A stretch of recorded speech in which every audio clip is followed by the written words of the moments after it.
Welcome to The Prize Inside. The Prize Inside.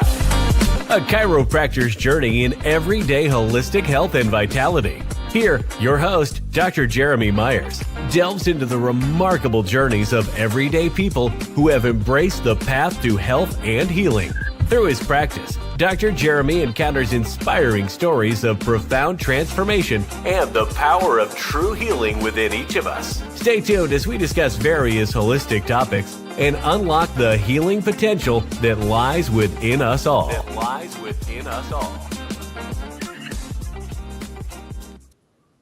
All right. Good evening, everybody. Welcome to the 1% Tribe, the prize inside, right? So hopefully you guys are having a great day. Pretty exciting day for the Myers clan. We fell our first big tree. If you are into tree language, which apparently I am now, we fell it perfectly right where it was supposed to go. We had, maybe next time I will have some good shots. It was kind of a tricky tree. It was like, so it was a pine tree that had got taken over legitly by vines, even before we bought the house like 12 years ago. But there were so many vines in this poor pine tree that we thought it was a maple tree for like 3 or 4 years at least, right? So we started digging in there and we're like, oh my God, this pine tree has been taken over by these vines. And it was like every year, didn't bother anybody, trim it back a little bit. We're like, what are we going to do? So this year we have decided to do that, tear it up. And now we have a giant mess, but it's on the ground and it'll be glorious for, campfire wood and all that kind of stuff. So that was a pretty awesome day. In the 1% Tribe world, it's been pretty cool. Learning this year how to do workout type stuff with the outdoor activities that I want to do. And so what I've done is like where I'm just really trying to time it correctly. So I have, because sometimes, like, especially working all day, you have this, I got to work out too, right? So then you got to work out and then you got to work in the yard. How do you do all those things? And so that's where I've been working on a lot of what they call high intensity training, where it's like 8-10 minute workouts, but they kick your own butt. And then you go back after it in the, yard, or I'm trying to figure out the flow. I'm really thinking, doing it before you do the yard work you need to do. And our chickens, I don't know if you've heard the crazy story. So last year we started raising chickens. We had 6. We're pretty sure, after numerous investigations, thorough discovery of the land, we think 4 hawks got them. I'm pretty sure. A hawk's got 4 of our chickens. So that was depressing because the amount of amazing farm fresh eggs that you got all the time. So we got 6 little new ones. So now we're up to a total of 8, which is what all my farmers said, the new chickens, that it each increases every year. And we're looking for different things to make sure that these chickens do not get attacked by hawks, if that was a thing. But I'm pretty sure that's what happened. So before we get into hibiscus, which is a great an herb that I got to discover with you guys tonight, and I'll tell you how that all panned out. I want you to make sure you're always watching signing up for our email list at tribe1.substack.com. That's where we do a newsletter, email, all those kind of things. tribe1.substack.com. And so it's tribe1.substack.com. And then if you look up the prize inside a chiropractor's journey on Rumble, the prize inside a chiropractor's journey on YouTube, either of those. If you just look up A Prize Inside and look Jeremy Myers up, you could find that as well. So just subscribe, and then you'll get the email. I really like the newsletter, because then I can take what we talk about tonight in hibiscus, and I can send that, because there's going to be some recipes in there and, those kind of things. So you really know, like, watching it is one thing, but to remember to utilize the information could be in there. So tribe1.substack.com. So with that, listen, my mom's on making fun of me. Okay, I can tell. So Peggy gets on just for my podcast. My mama says, my son, the forester, is very true. When we're in Boy Scouts, here's the biggest thing. So in Boy Scouts, it's something, when you fell a tree, you're literally in the woods. So sometimes felling it, you don't have to know exactly where you're going. This one was very nerve-wracking, because we had to make sure it goes exactly where we are. There was a barn on one side, and maybe a propane tank next to it, but it's gone, and it worked. It fell perfectly right where we wanted it to. So that was pretty awesome. But the one big thing I cannot make fun of my wife's the battery-powered chainsaws anymore. I used to make fun of all my chainsaw, like, oh dear, how dare you, have an electric or battery powered chainsaw. The problem is it's super convenient, especially the one on the pole saw. The pole saw is super convenient. You don't have a bunch of mess, getting it up there was fantastic.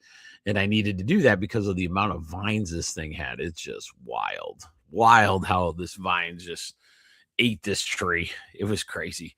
But tonight I want to talk to you about this one. So hibiscus is one, in my herbals, we didn't use it as maybe a powerful one, or, those kind of things, as I'm learning. I mean, it's in there. There's thousands of herbs that you can learn from. But I was like, let's see what people are talking about. So, like, with the Whole Health Weekly that we do Wednesday night, I started looking through, okay, what's the latest trending herb? And hibiscus came up, and like we had hit the other ones like ashwagandha. If you're if you subscribe to the YouTube or Rumble channel, you'll see we talked about ashwagandha and turmeric and all those different ones. Hibiscus was interesting because it just popped up. I'm like, oh, I haven't seen that one. I always think of hibiscus tea. And once I started doing the research on this one's really, really good, guys. So sit back, hopefully.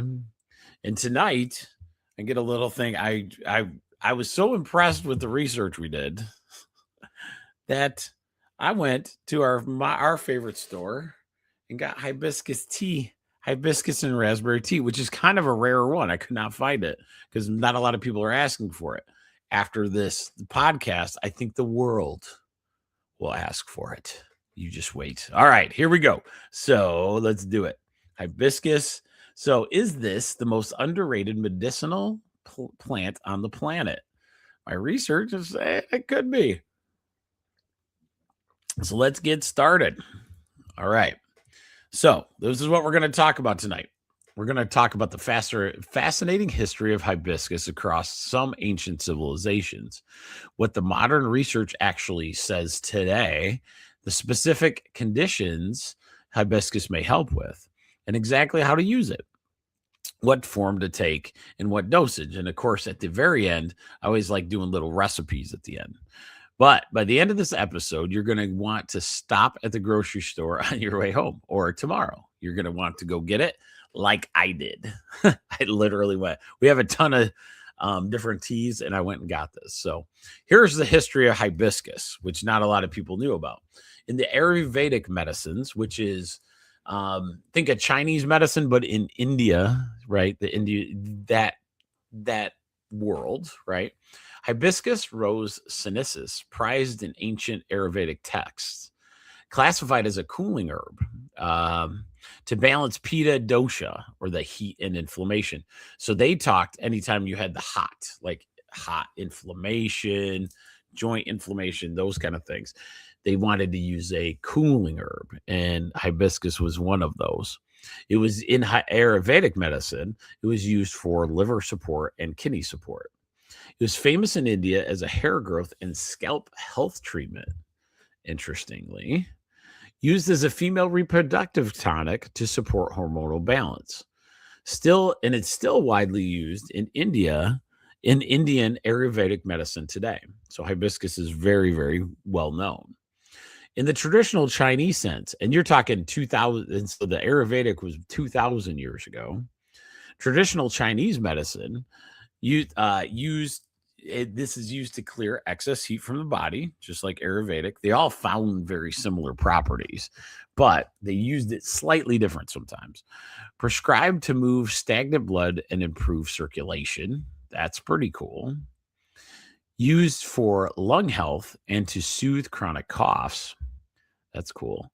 Treatment for hypertension for centuries before modern medicine even discovered it, and promoted healthy kidney function and urination. So that's kind of cool. And that was just traditional Chinese medicine use. In Islamic Golden Age, the Middle Eastern medicine, Arab physicians document hibiscus extensively during the medieval period. Prescribed for digestive complaint, liver disorders, respiratory infections.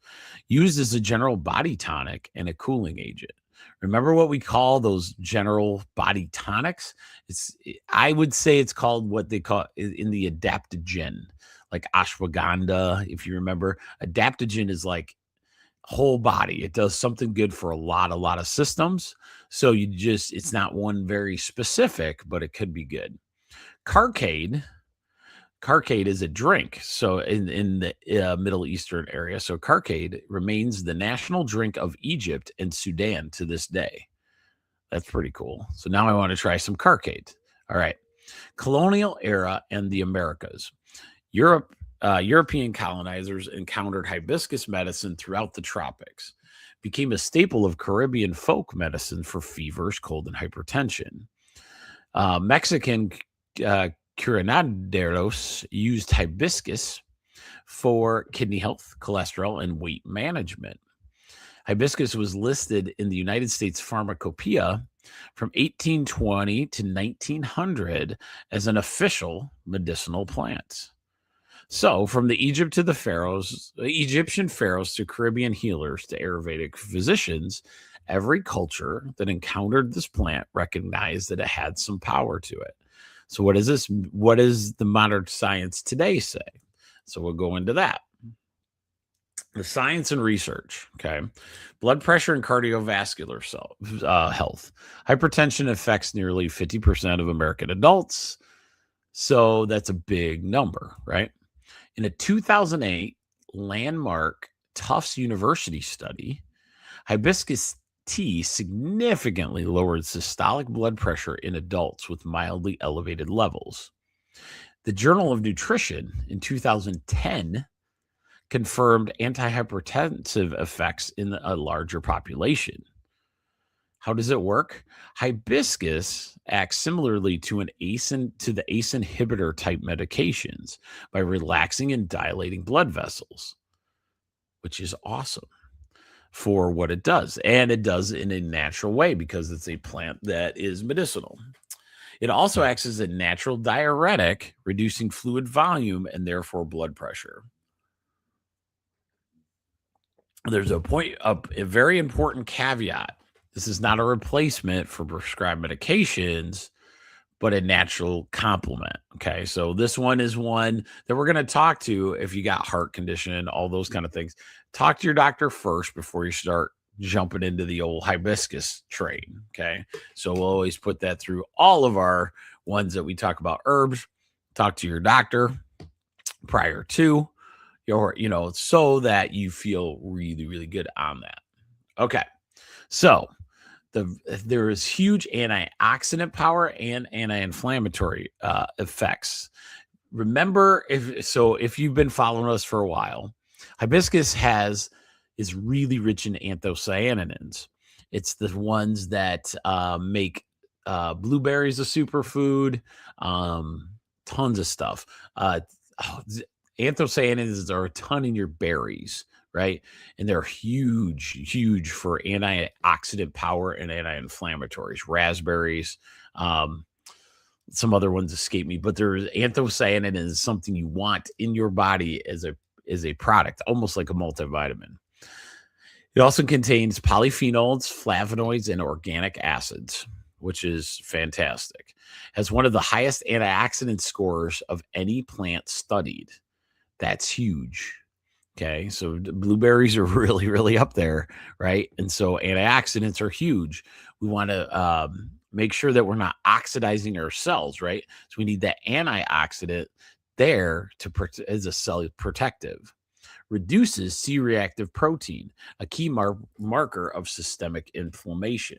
So when people see that, so that's one thing you see in a blood test, your C-reactive protein, and it kind of concerns people, but it means that you have some kind of inflammation going on. Chronic inflammation is the root of most diseases, and we all know that if you've been following this for a while. It discusses oxidative stress and how antioxidants protect cells from damage. So when we are looking at it, remember the oxidative stress, the stresses of the world, the toxins, trauma, all of those things, they cause stress and it essentially oxidizes a cell. Think of rust. So putting a car in a perfect condition in a shed that has perfect temperature control, you're not going to oxidize the cells. You put it in a outside for a while, you oxidize the metal.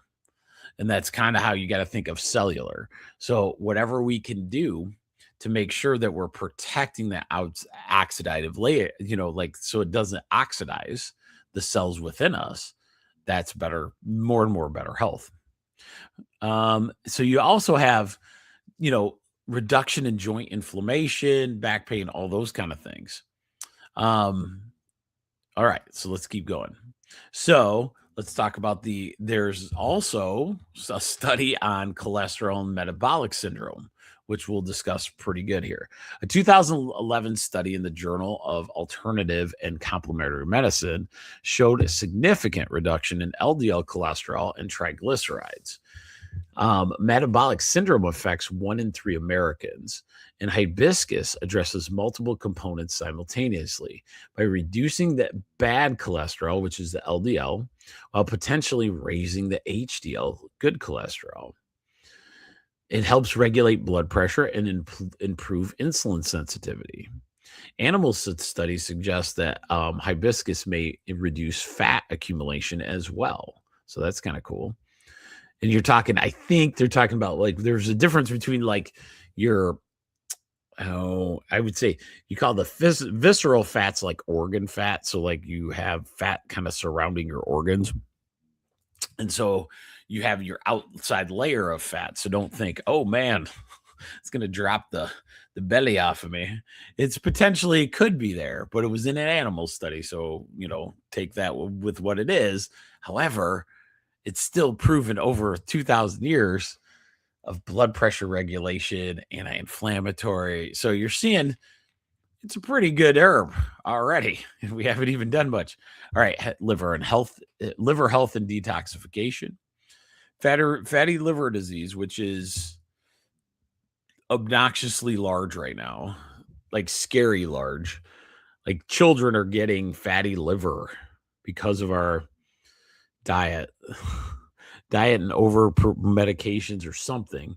There's going to be a backlash. I mean, the amount of fatty livers that are getting diagnosed currently is mind-blowing and scary for my young adults out there. But what they have found is that hibiscus actually can reduce the liver fat, right? So create that fatty liver situation and the oxidative stress. So that's cool. It's hepatoprotective, which is one of the herbal actions that you can have.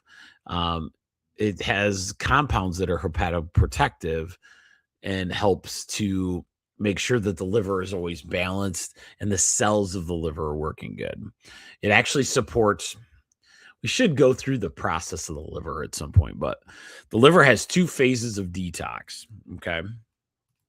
It has a phase 1 and phase 2.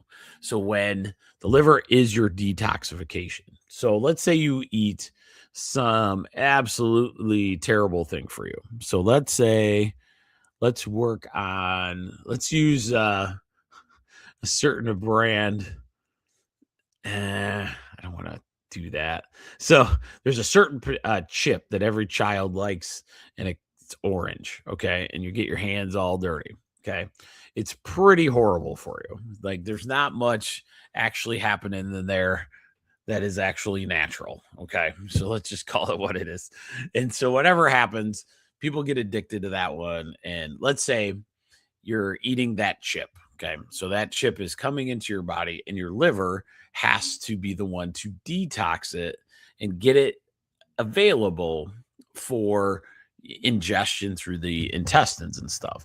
So your body is trying to take all these chemicals. Like, so once the body breaks down this chip and then it sees these like altered chemicals, it's trying to process them to make them something doable, as through. So you have a phase 1 of that and a phase 2.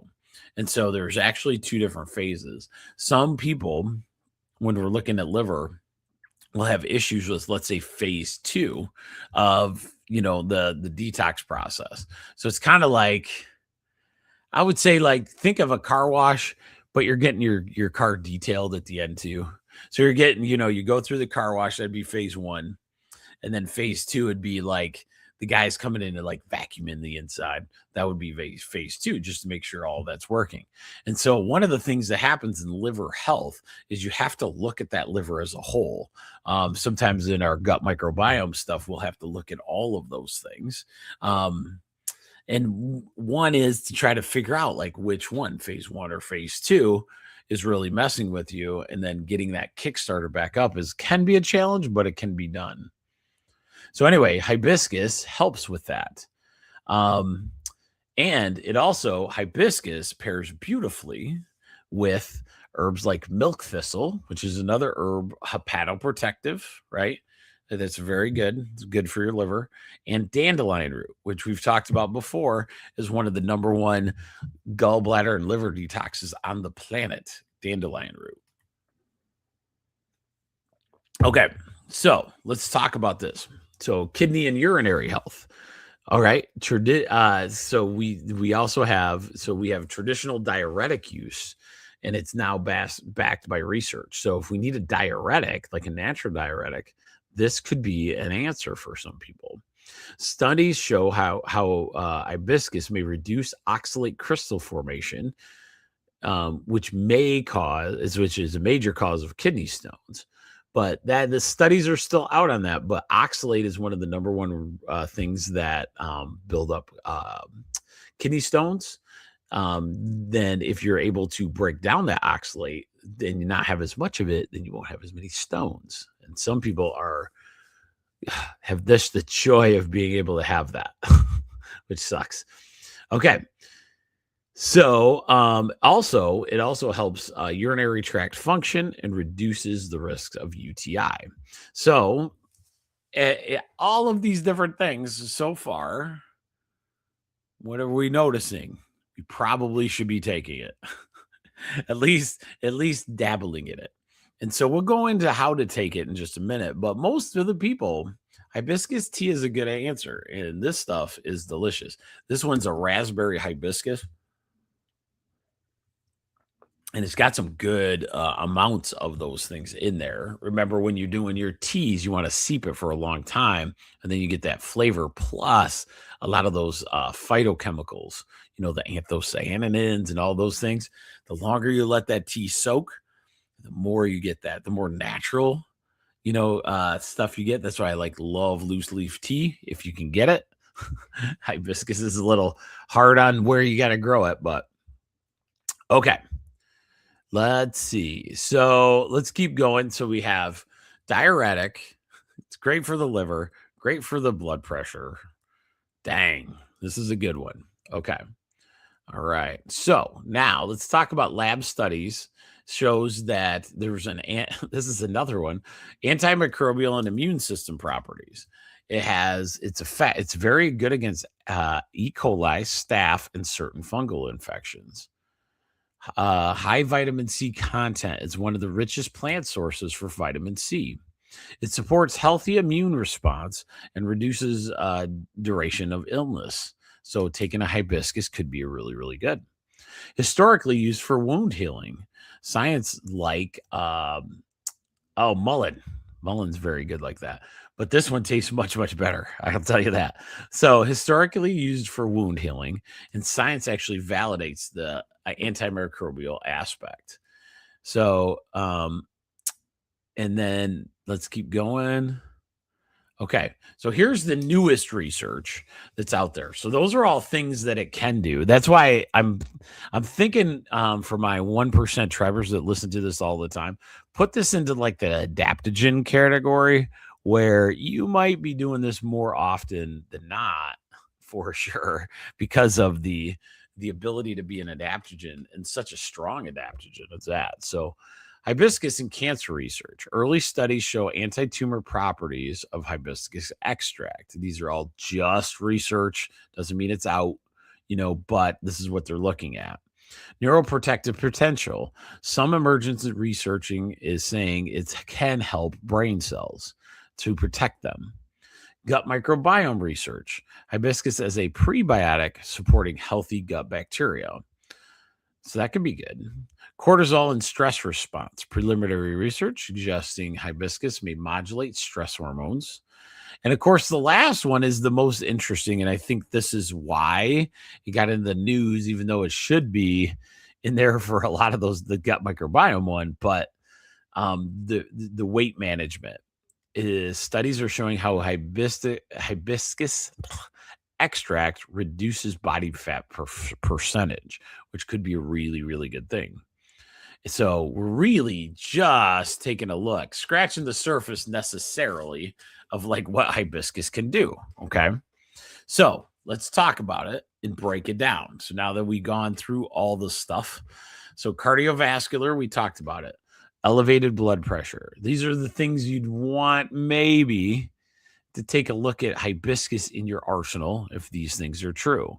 So mildly elevated blood pressure.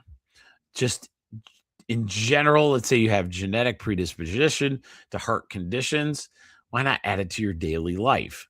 So a heart healthy diet, would help that as well. Because it can drop those cardiovascular disease markers. And then we got inflammation and chronic pain management. So if you have a natural anti-inflammatory like turmeric or anything, and this one tastes way better than turmeric, right? It can help with the chronic pain aspect of things. So I'll let you know. I'm like taking this. This is like 30 days or 30 minutes steep. It's really, really good. My color on it's fantastic. But we'll see how this goes in hibiscus land. If it's one of those that you start really going after the inflammation aspect, right now at our office, we do turmeric, ginger, bromelain, white willow bark as one supplement. And it really, really is a good supplement. Hibiscus could be another one. We just have to look at that, right? But it's as an adaptogen, it hits a whole bunch of different things. Could reduce joint stiffness and muscle soreness. So that could be a good thing. But the biggest thing for me is in this chronic pain or high inflammatory, anytime you can introduce a plant of some sort, some kind of herbal remedy in our world that we can grow or we can get, right?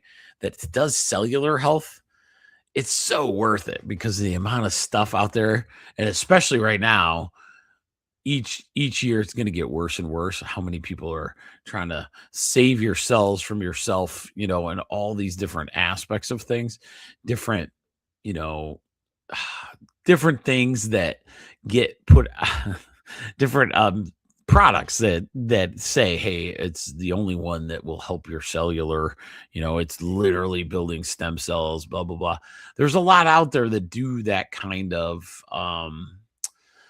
promise, but this one literally has research on it, and it's a tea.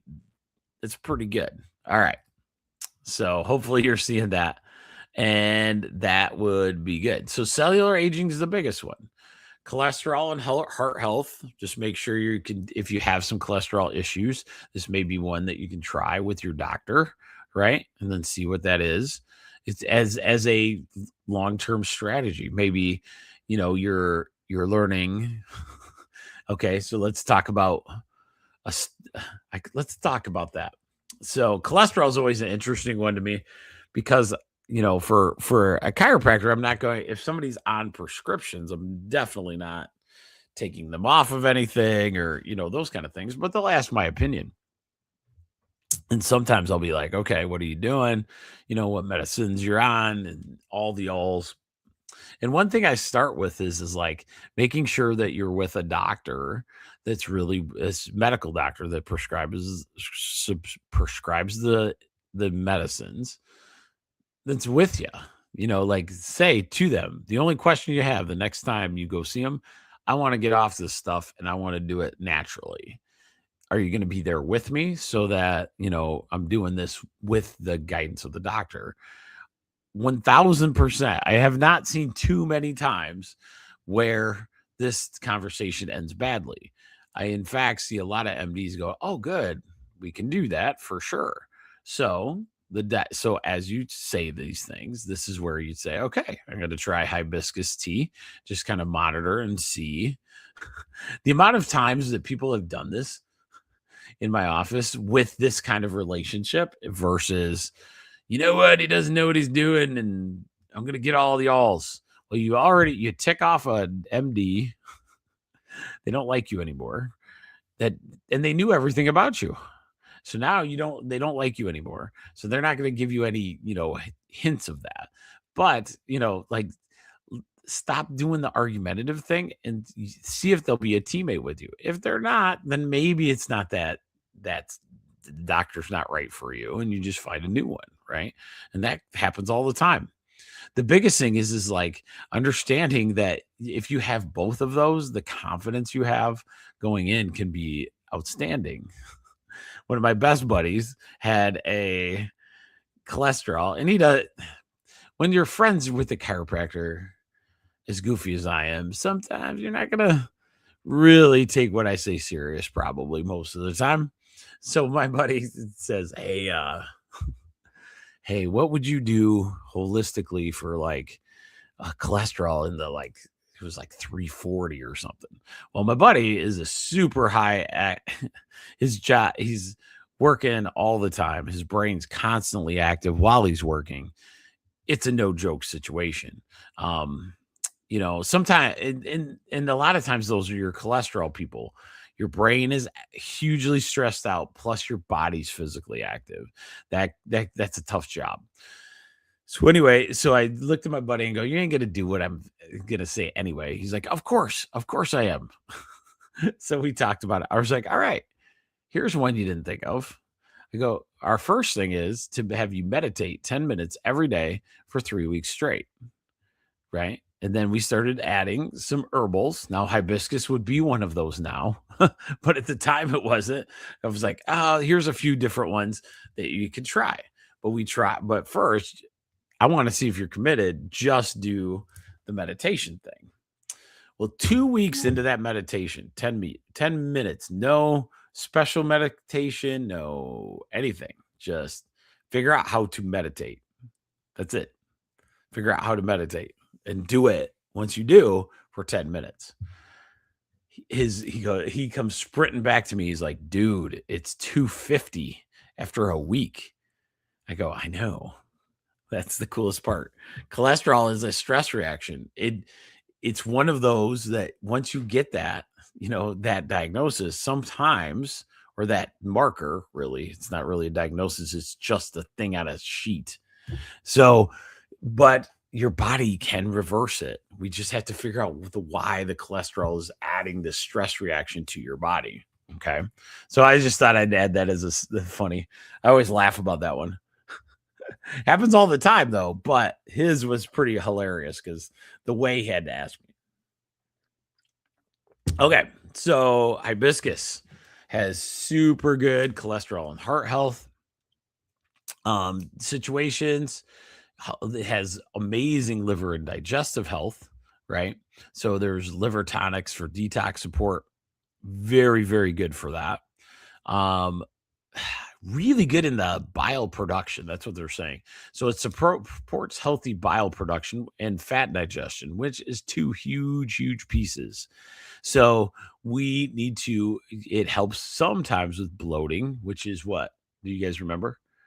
That was called a carminative. That's why thing is an adaptogen all the way, because it affects too many systems from our old herbal world, and digestive discomfort. So remember hibiscus in that time frame. Okay. Immune system fortification, kidney and urinary tract health, fluid retention, remember, or it's a diuretic. So it actually gets rid of fluid for fluid retention, blood pressure support in the kidneys and urinary. Okay.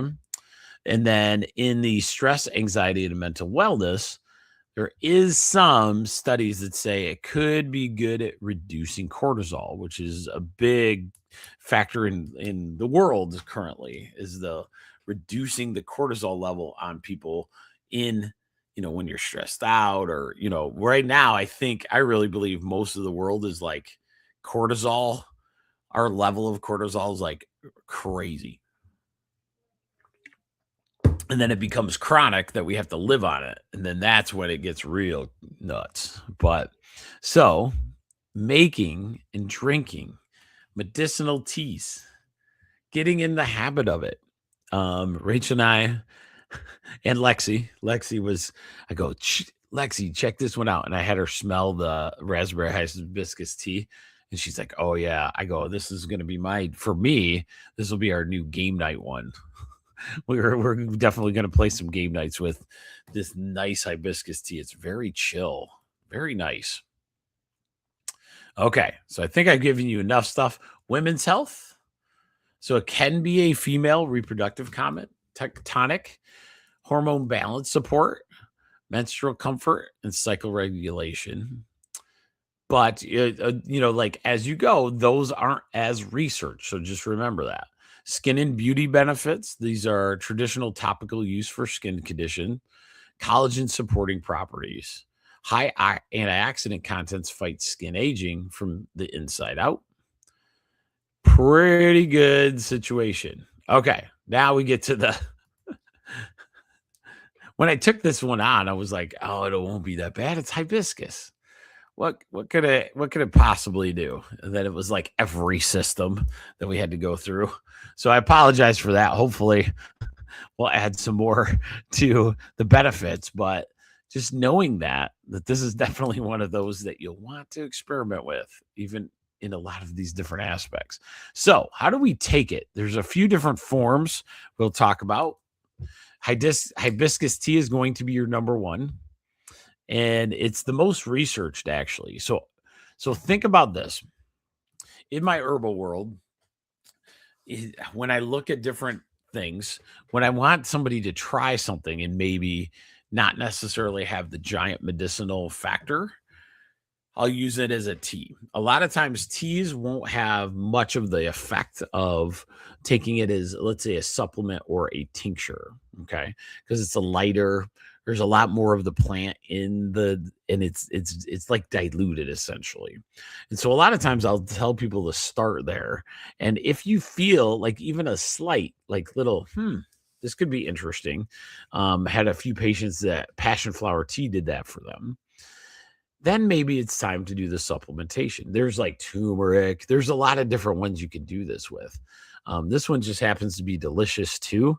So I'm guessing it'll be a good one. But herbal tea is probably the number one way hibiscus is ingested or used as medicinal uses. So, but here's the problem. If you're going to use the tea, it's 2 to 3 cups per day. Okay. So I do a big one, which is about 2. 2 cups. If once I finish this bad boy, it'll be about 2 cups easy, maybe 2.5 cups for what they're saying. How to make it? You steep 1.5 to 2 teaspoons of dried hibiscus flowers in 8 ounces of water for 5 to 10 minutes. Remember, the longer you go, the more flavonoids you get, the more anthocyanins you get. Cold brew. You can steep in cold water for 8 to 12 hours, and it retains much more antioxidants. So this could be the cold brew lemonade, right? So you put a bunch of hibiscus flowers in there with some lemonade. Oh, just let it sit there so our weather that's coming in Michigan it'll be the drink of choice. The best time to drink it. Oh, I'm sorry. Research dose. Most blood pressure studies show about 240 milliliters 3 times daily. So that's the blood pressure studies. So 240 milliliters 3 times daily. I want to say that's like a cup 3 times a day. Okay. Ish, I would say. Best time to drink, they say. In the morning for the antioxidant boost, the evening for the relaxation and the blood pressure support. So that's whatever you're going for in this herb. Those are the answers. Flavor tips. So hibiscus by itself is naturally got a tartness to it, but it does really good with honey, ginger, or mint. This paired really good with raspberry. So raspberry has some good heart stuff as well. So if you like raspberry, it pairs well with that as well. So buy good dry hibiscus flowers. Bulk herb stores or online is where you want to get it. Form 2 is the hibiscus capsules. Okay. So this is the dosage is between 250 milligrams and 500 milligrams daily. Remember, we don't need as much volume of, let's say, liquid, it's not a liquid, but in a tea, you got to take much more, right? For a capsule, you're going to be less, right? So 250 to 500 milligrams daily. So probably 1 or 2. But if it's something like you have to have a standardized dose of hibiscus. This is what you're going to do. Okay. I would recommend sticking in the tea, but that's me. I just want to show you all the different ways people take it. What to look for? What to look for? Standardizing to 10 to 15% anthocyanins on the label. So look for 10 to 15% anthocyanins because that's what you want in the plant itself is what the big ones are coming. And yeah, so that's basically it. There's lots of different brands out there. If you haven't ever seen, I got this, I'll put it up in the corner. Hang on. So if you really want to trust your stuff, this little QR code up in the corner there is Fullscript. Fullscript is pretty excellent.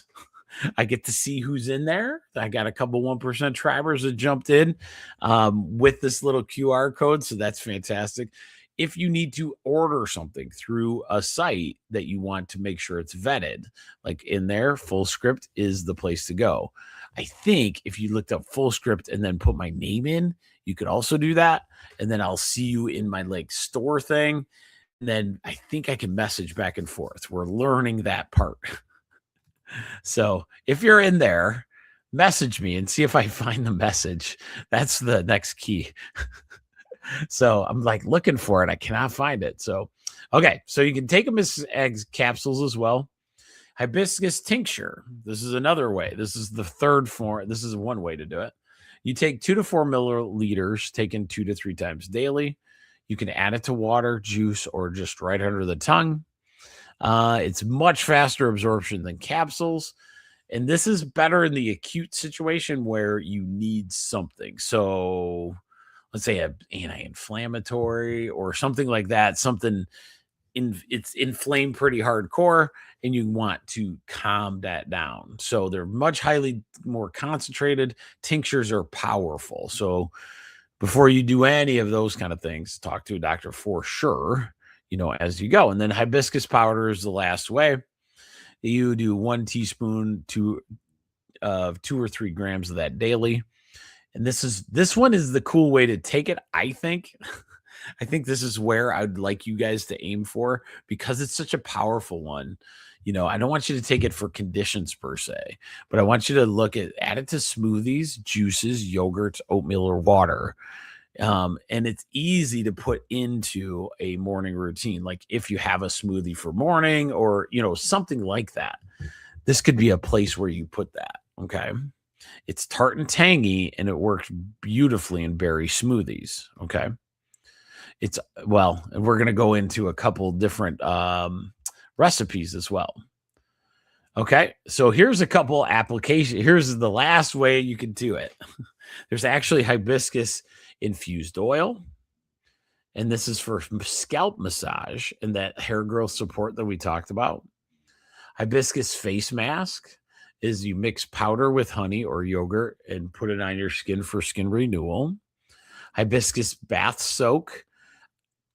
I really like this one. This one makes total sense to me. To actually add the dried flowers to bath for skin softening and relaxation.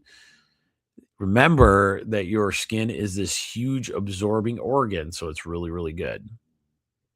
And those are really good research by cosmetic research, so that's really good. Okay, so here's some wellness protocols that I thought this would be good to do, as we go, and then we'll talk some recipes tonight. So we're going to go in through wellness. So wellness protocols, let's talk about those. It's just the different ways you take it based on your needs, right? So if you're just taking it like me, I'm not taking it because I'm trying to fix a condition of some sort. So you're going to want to see, okay, how would I take it then? It'd be nice to know, do you do a run for a while? Do you do it every day? How does this work? I don't want to get hibiscus out. So that's where this could be really good. Okay. So maybe do the beginner protocol. Go 1 to 4 weeks. 2 cups of hibiscus tea and then daily, morning and at evening. Track any changes in energy, digestion, or how you feel. Note the blood pressure if you have a home monitor. See if any of that happens. But you're going to start, that would be the beginner. So 1 to 4 weeks of that. Month 2 and 3, let's say we take hibiscus and we do 3 cups daily. Okay. And then we add 1 teaspoon of hibiscus powder to the morning smoothie. And then you add the hibiscus capsules if you're looking for other health goals. And then the advanced protocol would be doing the tea, the powder, and periodic tincture use, and maybe even putting topical hibiscus into your skincare routine. And usually seasonally as part of a broader herbal wellness strategy. But always cycle off. This is what I wanted to make sure you know. You don't want to do any herb for long term necessarily, especially with these many things, especially being a diuretic. Okay. So with the diuretic, you'll want to say 6 weeks on, week or 2 off, right? So whatever level you pick there and whatever you're going for, you'll want to pick like about a 6-week run. Okay. So that's a good practice to go through. All right. So now let's go through the contraindications. This is going to happen with a lot of different herbs, especially ones that are super powerful or they give you a lot of good effects. So pregnancy, it's not recommended. Breastfeeding, not enough out there to say you can take it. Blood pressure medications, that's why you have to work with your doctor. So it's not really recommended if you're out a bunch of blood pressure meds. Diabetes meds, this one needs to be with a doctor as well. Hormone sensitive conditions, you want to be careful with these, right? Liver medications, very sure you got to ask a doctor before you start hibiscus as well. That would go for milk thistle as well. Just making sure that you, especially if you're on some kind of major liver drug. Allergies. So that's why you really start with like trying the tea and see how your body responds. not common, but I've heard of uncommon allergies all the time. So it's with anything you start, you should probably start with a smaller dose. You want to, in a child, you want to talk to the pediatrician, make sure everything's kosher there. In surgery, you want to stop 2 weeks before the surgery, just to make sure the blood pressure is regulated and all those kind of things. So if hibiscus is actually helping you lower your blood pressure, they want to know that it doesn't raise up in surgery, right? So that makes sense. So those are all the safety things. Okay. So now tonight we're going to go into the final piece is the recipes. And this is the one. Did you know my own wife forgot to be on our newsletter of tribe1.substack.com? I said, well, if you want this recipe of this smoothie I'm about to put on there, you're going to have to become a member of the tribe1.substack. It's free.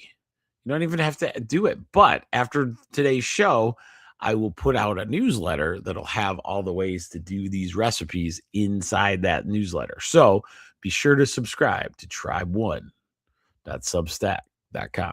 All right. So here we go. Hibiscus agua fresca. So this is a refreshing Mexican classic. It's naturally sweet, tart, and stunningly ruby red. So you use half a cup of dried hibiscus flowers, 8 cups of water, half a cup of sugar or honey. If you can get away with honey, it's great. 3 tablespoons of lime juice, 6 fresh mint leaves for garnish. You boil the hibiscus, bring 8 cups of water to a boil, and add the half cups of hibiscus flowers, and then you stir. And then you steep it. So that means you just leave it all in there. Remove from heat and steep for 20 minutes. So you're letting all those flowers steep in just like you're doing tea, basically. You strain out the flowers and stir in the half a cup of sugar or honey, 3 tablespoons of lime juice while still warm. And then you chill, and then you refrigerate until cold. Serve over iced garnished with fresh mint leaves for garnish. It would be good. And you can even do sparkling water for the fizzy version, which would be good. This is something Rachel and I are going to try. This sounds absolutely delicious, especially when it starts getting nice out and you start doing yard work. Really good. So, all right. So here we go. So now this one is the next recipe is called the hibiscus flower jam. This one I want to try as well. I mean, there's not a lot of ashwagandha. I didn't have a ton of ashwagandha adaptogen recipes that sounded really good. But hibiscus flower jam, that's something all of us could do. Okay, so a beautiful red jam packed with antioxidants, perfect on toast, yogurt, or oatmeal. 2 cups of dried hibiscus flowers, 3 cups water, 1.5 cups sugar, 2 tablespoons of lemon juice, 1 ounce of packaged liquid pectin. So you make hibiscus base. Simmer 2 cups of dried hibiscus flowers and 3 cups water for 20 minutes until the flowers are soft and the water is deep red. Strain the mixture and discard the flowers. Return the liquid to the pot. Add the sugar. Add the 1.5 cups of real sugar, right? 2 tablespoons of lemon juice to the liquid. Bring it to a rolling boil over high heat.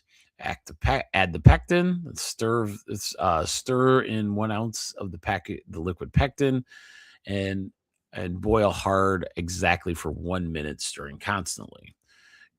Jar and cool. So remove from heat, skim the foam, pour into sterilized jars, let cool, and then seal. And it will last for up to 3 weeks, and it's loaded with anthocyanins and spread it on everything. That sounds amazing. We're going to try that. Only if Rachel becomes a newsletter supporter at tribe1.substack.com. Just letting you know. Okay. So here's I think this is the last one, but the hibiscus berry antioxidant smoothie. I think this is the one all of us could do. If you find out you're like, man, this hibiscus tea tastes great, like I'm finding out tonight, hibiscus powder may be your next go-to, especially with smoothies that make a lot of sense. So let's start. And it makes a nice deep purple one. So 2 teaspoons of hibiscus powder, a frozen banana, a cup of mixed berries, a cup of coconut milk or almond milk, whichever one, or regular milk, whatever. 1 teaspoon of honey or maple syrup. I'm sorry, 1 tablespoon of honey or maple syrup, and half a teaspoon of fresh ginger peeled. So then you add all those together. Add 1 cup of coconut milk in the blender first, and then all the remaining ingredients. You know how to make a smoothie. Blend it on high for 60 seconds until it's deliciously awesome. And then we are trying that one as well. That sounds really, really good. I want to get into smoothies as like a dessert, or I used to do smoothies all the time. Found I was doing too many, so then my sugar count was a little too high, so I couldn't, I was gaining weight based on it. But smoothies, oh, so fantastic. So I'll have one once in a while. It's like, but treat it as like a dessert of some sort. Oh, I forgot about this one. Okay, so this is the last recipe to think about. This is hibiscus vinaigrette salad dressing. This is the one I was super interested in, because like any way you could add things medicinal, good vibes, good energy things to our diet, it's going to be much, much better for us. So this is it creates a ruby red vinaigrette and a huge antioxidant boost, but it's perfect for salads and grain bowls. So you want to do 3 tablespoons of strong hibiscus tea that's been cooled. So this is where you steep it for a long time. You do 3 tablespoons of olive oil, 1 tablespoon of apple cider vinegar, 1 teaspoon of honey, half a teaspoon of Dijon mustard, 1 garlic clove minced, 1 little salt and pepper to the taste. Mix all that together. So you take the brew a strong cup of hibiscus tea using 2 teaspoons of dried flowers and 4-ounce hot water. Steep in 10 minutes and then cool completely. Combine the ingredients with a strong the tea, 1 tablespoon of the vinegar, the honey, the Dijon mustard, all that stuff in a small bowl or jar. Whisk in the oil. Slowly whisk in about 3 tablespoons of olive oil until emulsified and creamy. Season and store. Season with a little salt and pepper to taste, and then shake well before use. This dressing can keep up in the refrigerator to up to 1 week. So it's not a great one to make on bulk, looks like. But it does add a really good salad dressing that you can have. They said it's great on arugula salad with goat cheese and walnuts. All of that sounds really good. Okay. So hopefully you guys enjoyed tonight. I know it was a lot. I know it was a ton. But I didn't know what I was getting into with hibiscus. So I like that a lot. It's going to be in my entourage from now on. For me, it'll be really interesting in how you guys like it as well. So what are we going to do for our 1% tribe? Go get some tea. Go get some hibiscus tea. Let me know how you like it, and then we can go from there. Don't take this as the next thing that's going to save your medicinal world. What we want to do is see what worked for our bodies. Our innate intelligence is so unique and so perfectly intelligent. We need to see. It'll tell us, right? So with hibiscus tea, try some of that. Get on that tribe1.substack.com to get these recipes and punch out a smoothie or a salad dressing. It sounds good. And hopefully I definitely know I got to promote this a little bit. Wednesday night, we're having a special guest PhD coming on. So our whole health weekly will be a little different, but I can't wait to talk about it. There's going to be a lot of cool things. I want to kind of surprise you guys, but we have a guest. Hopefully you guys will really enjoy that. That'll be Wednesday night, 8:30. We'll have our guest on. Her name's Kimberly Russell. But I'll leave the excitement there. We're going to talk about some stuff holistic and nutritionally. And I hope you guys enjoyed hibiscus tea. And if not, it's always here. If you remember, if you missed a few pieces, because there was a lot, subscribe to my Rumble channel or YouTube channel, The Prize Inside It, that chiropractor's journey, on either of those two platforms. So with that said, you guys have a great night. Take it easy.